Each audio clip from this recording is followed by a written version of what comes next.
The man accused of killing UnitedHealthcare CEO Brian Thompson has just pleaded not guilty in New York State court. 26-year-old Luigi Mangione is facing an 11-count indictment, including first-degree murder in the furtherance of terrorism for allegedly shooting Thompson in the back outside a Manhattan hotel. If convicted, he faces life in prison without parole. He's also facing federal charges filed last week, possibly making him eligible for the death penalty. His lawyer calls those federal charges a pile-on and promises to, quote, move forward with a vigorous defense. And just moments ago, Mangione entered that plea to the state charges. Let's listen.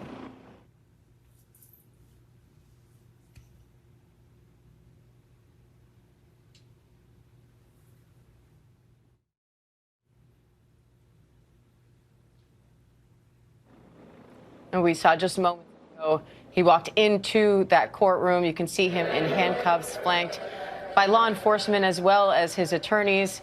There were plenty of people in the courtroom as well, some supporters of him. And again, let's take a look at that moment that he entered his plea before the court. Not guilty. Your Honor, we have a copy of the indictment, notice of immigration consequences, as well as rap sheet. I believe the court has it. We give the court an extra copy and one to counsel. Does the court wish that we be heard with respect to bail? Well, what is the situation with the federal authorities? They have a security. As we understand that we have primary jurisdiction, and we have been informed by the U.S. Attorney that they intend on allowing us to try our case first. So with respect to whatever goes on there, as the party with primary jurisdiction, the trial and the sentencing will take place here prior to anything that takes place in the federal system. So what you just said, the answer is it's fine if we take custody today. That I'm not sure, because Your Honor signed a writ in which it says that we're going to return the defendant to federal custody. So I think that would be step two. I do think that logically, as the party with primary jurisdiction, the custody should be here, but I asked the court, in light of the court signing the writ, indicating that we would return him to federal custody, that be done at a later time. Well, I've been through this before, and if you do that, they will really right out of you. So don't think I'm going to do that. But if you work it out with them, that we will take custody rather than us bringing them back for any proceedings, that'll be great. We will make every effort to accomplish that, Your Honor. But there should be some kind of detainment, we know that. Yes. If there's a hearing or changes, there should be some mechanism. Absolutely. And then we can do that. All right, is there any further? Yes, Your Honor. We'd like to make a record, if that's okay with Your Honor. First, we'd request immediate expedited discovery in this case. The people have had this case for about almost 3 weeks, and that's more than enough time to gather as much information as they can give to us, especially now that we have two proceedings that we have to answer to, one of them being death eligible. So we are requesting that we get immediate discovery of the New York City Police Department and FBI and federal and state documents. And the second thing I want to make a record of, Your Honor, is I'm very concerned about my client's right to a fair trial in this case. He's being prejudiced by some statements that are being made by government officials. Like every other defendant, he's entitled to a presumption of innocence. But unfortunately, the way this has been handled so far, his rights are being violated. And as you know, Your Honor, there's a wealth of case law guaranteeing his right to a a fair trial, but none of the safeguards have been put in place yet here. In fact, it's just the opposite of what's been happening. He's a young man, and he is being treated like a human ping pong ball between two warring jurisdictions here. These federal and state prosecutors are coordinating with one another, but at the expense of him.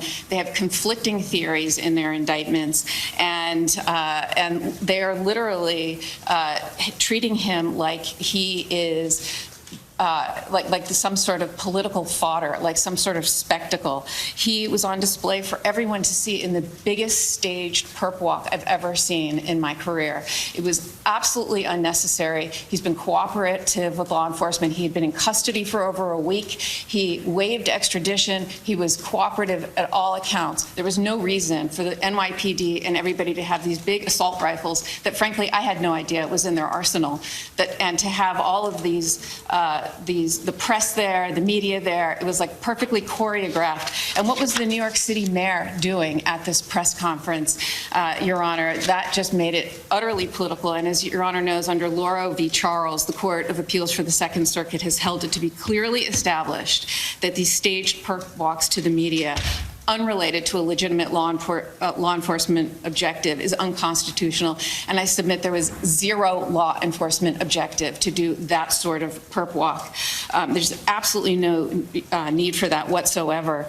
And frankly, Your Honor, the mayor should know more than anyone of the presumption of innocence that he too is afforded when dealing with his own issues. And frankly, I submit that he was just trying to detract from those issues by making a spectacle of Mr. Mangione, and there are consequences to this. He has a right to a fair trial, and I just want to put on the record statements that the mayor made publicly about my client. Nothing saying alleged, for example, and he said, I wanted to send a strong message with the police commissioner that we're leading from the front. I'm not going to just allow him to come into our city. I wanted to look him in the eye and state, you carried out this terrorist act in my city, the city of New York that I love. And he wanted to show symbolism. Your Honor, he's not a symbol. He's somebody who is afforded the right to a fair trial. He's innocent until proven guilty.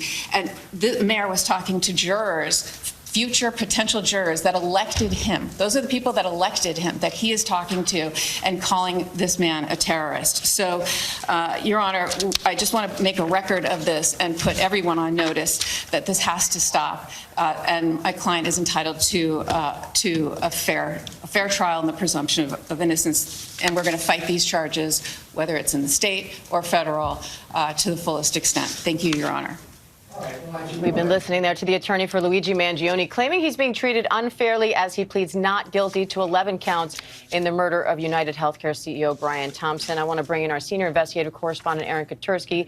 Aaron, you were in court as Mangione entered his plea. What was that like, and how are people reacting outside court? He walked in chains, both around his waist and his ankles, Diane, and he did not say a word except to utter not guilty when asked how he pleaded to the 11-count state indictment.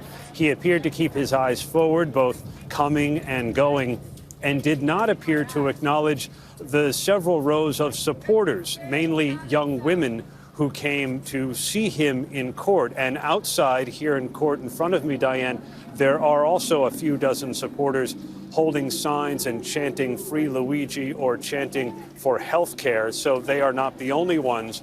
The mayor is not the only one who's been talking about Luigi Mangione outside of court.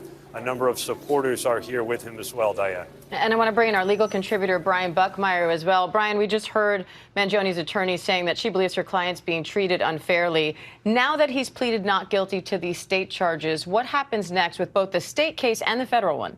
Well, what we heard from the district attorney in Manhattan is that they're going to have primary jurisdiction. I think that's to the benefit of Luigi Mangione because the state rules about how discovery, that being the information by which they're using to prosecute him, are much more open and expedited in New York State than it is in the federal court. So I think they're going to try to use the New York discovery to their advantage for both cases. And then next, as we heard as well from the prosecutor and the defense, they're going to try to figure out who goes first, where Luigi Mangione is either going to be housed or in whose custody, and to what extent this trial will be held in the state. All right, Brian Buckmeyer, Aaron Katursky, thank you both.